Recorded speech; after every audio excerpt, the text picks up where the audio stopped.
This has something to do with your tip of the week, Eric.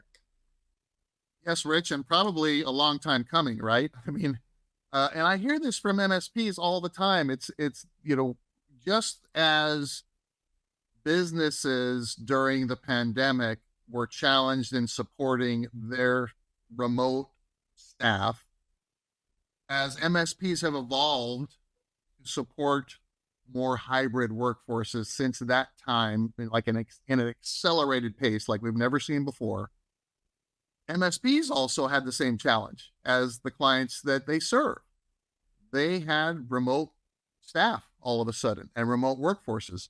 And, we all pulled together, our MSPs, clients to get through that.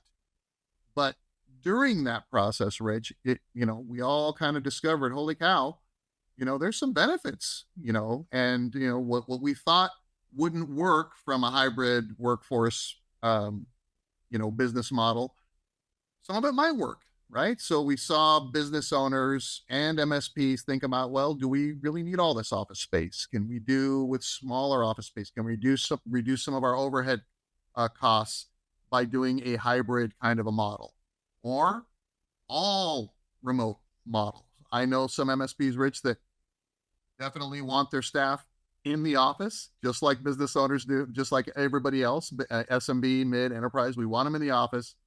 Some say, well, look, we've reduced some of our space and things like that. We'll have them come in once or twice a week and we can kind of rotate around. And when we have big meetings, we can do that. And then others are, hybrid or complete remote works for us. So in the latter two scenarios, where you have hybrid or completely remote workforce, you still have the need to manage the staff when they're not in the office. I think it's easier, Rich, to maintain the morale and the performance and, of course, the collaboration and the coaching and the leadership stuff that goes on the times when staff are all together at a location. But when we're completely remote, how do we maintain that same level of morale, energy, sense of appreciation, and of course, performance management, and just energizing the team, right, and feeling like we're still a team. So what do we do, Rich? So a couple of things to think about. These communication and collaboration tools that we use on the daily, you and I, and many others. Microsoft Teams, Zoom. I'm on Google Meets. I'm on just every platform. Clients and prospects sometimes, have their own preference. They've gotten a lot better. There's very little lag. Audio's good. Got a decent camera. I mean, even the cameras that are coming with the new hardware are better than it was 2 years ago as well. So we have that kind of opportunity to feel like we're collaborating together. But the moment that we're off a call, how do we maintain that level of, get after it, stay motivated, have a process by which everyone understands what they're measured on, what their numbers need to be. Like everyone in the organization has numbers, not just technicians or sales folks, right? We have, operational KPIs that we want to keep and, manage and things like that. We have folks that manage back office and, supplier relationships, vendor relationships. So we have the one communication tool that we've addressed. Another communication tool that I really like, that I use almost always, Rich, is an AI note taker.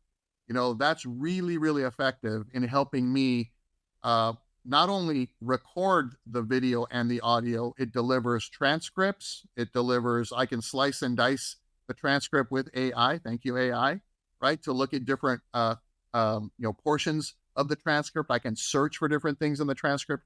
And then I can tag different points in the conversation with, tags that I create, background, follow-up, next steps, to do, that kind of thing. So I can just tag during the video and then I can scrub to it.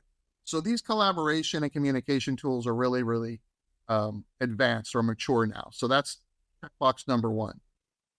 the platforms that we use to measure performance. As MSPs are using PSA solutions. They're using, any number of third-party vendor applications. In the best case, they're integrated together, and the reporting is where the focus needs to be here. Rich, is optimizing the reporting, making sure that what that we're able to measure performance and goals and outcomes, and even employee satisfaction along with client satisfaction as well. And this is how we keep everybody aligned around what their number is, and how they can stay uh, effective in prioritizing what needs to be done. That requires, Rich, a clear understanding of what their roles are, what their performance is going to be measured on, and more communication, more outreach from a coaching, leadership, collaboration perspective, not all about business, but really getting to know our team, right? Some of the best leaders that we've worked with, Rich, are folks that really are people persons and really understand that we've got to reach out and communicate. And sometimes, Rich, I've, at the engineer that I am in a previous lifetime, I felt like, oh, well, everybody's like me. They don't need a lot of love. They don't need a lot of touching. They just need a task list. Well, wrong in every sense, right? But especially wrong when we have completely remote workforces. We have to over communicate. We have to sit and learn more about our staff and our teams, and just appreciate them and understand what they're missing and what they need. We have to listen more. And then these are those regular check-ins. So we talked about the communication tools. We talked about performance monitoring and platforms and reporting and things like that. And then these regular check-ins. And then last one, Rich, bonus tip is you've got to get everybody together once in a while. And sometimes we're so busy, with our head, in the monitors, as it were, that we don't really think about it. And, Rich, you brought up in a conversation with me a few days ago, we were talking about work-life balance, right? So it can't all be about work for the teams. I mean, find an event, a trade show, a conference, something where some of the team is going to be there anyway, or you just decide, like, we're going there and we're going to take the team. Or if that doesn't work, especially around holidays and special events and things like that, price your services accordingly so you're making great profit and you can afford to have an event just for the team. I think that goes so far, especially in a completely remote work environment.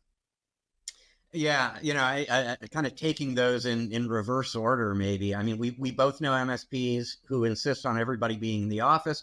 We both know MSPs who are 100% remote. They don't have an office at all anymore. And what I hear nearly 100% of the time from the entirely remote MSPs is that they will do team activities, team events, morale building events on some kind of regular cycle. It's usually after business hours. It's in the evening. It might be on the weekend. We go play softball. We have a picnic. We go out to a restaurant or something like that. But people do need to, physically recognize one another, be in the same room, have some kind of relationship that goes beyond the tools that you were talking about. What was item number two? There was something I wanted to say about item number two, and now I forgot what We it is. talked about communication tools, regular check-ins, performance monitoring. Yeah, reporting. So as you were talking about collecting reporting data, it occurred to me, what some employers, not necessarily in the managed services world, but just in the world at large, what a lot of employers have been doing is deploying these sort of spyware systems to kind of watch what people are doing remotely. Wouldn't it be a better approach, particularly if you're an MSP, to set very clearly defined measurements of success for your employees, collect that data through the PSA or whatever other tool it is, and do regular reporting so that you can see if people are meeting expectations or not, as opposed to making folks uncomfortable in a tight labor market by watching if they're using some mouse jiggler tool or something like that. And then last, maybe least, but I did kind of want to bring it up because we were talking about AI PCs before, and you were talking about the communication tools. They've gotten better. The one thing about the communication tools that is still an issue is where are my eyes? Where am I looking when I'm using Zoom, for example? So right now I'm looking into the camera because my choices with Zoom are either I can look into the camera, which means I'm looking at the audience, or I can look at you, in which case I'm looking away from the audience. I've opted to look at the audience basically. But one of the cool things about AI PCs, and I haven't seen this in the wild yet, but I cannot wait to experience this. Apparently, the cameras on AI PCs are so sophisticated that I can look at you and the PC will compensate the image such that it appears as if I'm looking into the camera. And it just eliminates this so common issue that everybody deals with. So like I said, I haven't actually seen this, but as good as the communication tools have become and as good as they are now, they're going to get even better as that AI PC adoption wave kicks in. Yeah. Again, AI to the rescue, right, Rich? And just a little bit of follow up on a couple of points that you made. So, going out to dinner, things like that, that works really well when we're geographically near each other, right? But when these completely remote, staff are just, that's just not possible on a very regular basis. What we've seen, Rich, are, virtual little hangouts, like virtual, like the company will send out, goodie bags or lunch, or we're doing, wine tasting or whiskey tasting. And I've even seen people hire like a virtual mixologist, and everybody gets all the ingredients, right? We did that a couple times with MSP Happy Hour. Was doing that for a while with Connor, and we'd show everybody how to do the drinks and all that. Then we toast, and we just take the. It's all about just not work stuff. Just take the load off, and then have really cool like shareable games that we would do. We would do like quizzes, and then spin the wheel for prizes. We did all that when we were doing this series of MSP Happy Hour kind of live events. And these are things that I picked up from other partners, from other vendors, and we would collaborate on this stuff because we were all trying to figure out how to keep everybody engaged, right, during the lockdown, for instance. And the other point you made was about, oh gosh, I lost my train of thought now. Is it the reporting thing again? Where are we? Oh yes, the mouse jiggling and all that. How creepy, right? How cringy is that? But what I was going to say is, and you were kind of, I think I'm going to take the ball and get it past the get it across the goal line. So this is an opportunity for us, and it goes back into more regular check-ins. So we're using this performance data to have more coaching and guidance. So instead of, typically we see a yearly performance review, right? Well, by the time the year's up, that employee who has every intention of giving, the company their all and trying to do their best job, and then finds out, well, you failed over here because this or that. Well, if you'd have just let me know, then I would have adjusted, right? So having this performance data actually can help and have more regular check-ins, and these call them reviews, but more kind of coaching guidance. You can do them more often, and they're shorter, right? Some clients that I work with, Richard, I can't do performance reviews every quarter. I recommend it, right? But what they're missing is what they say is, well, it just takes me so many hours to prepare to do all the reviews every year. But hey, if you have very clear goals for everybody, and you're measuring performance, and you're not impeding their ability to hit those numbers. Like sometimes we're our own worst enemy, right? Right, Rich? Like you have them in too many meetings. Well, how can they hit their numbers? Whether that's, tickets or sales or whatever, if you're in the way. So this is a way for you to have shorter conversations. Everybody is more aligned, more consistently. And I think it delivers a much better, outcome for both, team, business owner. I mean, it's more connected, and we're actually working more closely together to achieve these outcomes, rather than, okay, I'm going to see the principal now, or I'm bringing my report card home to my mom and dad. That's not, that kind of thing.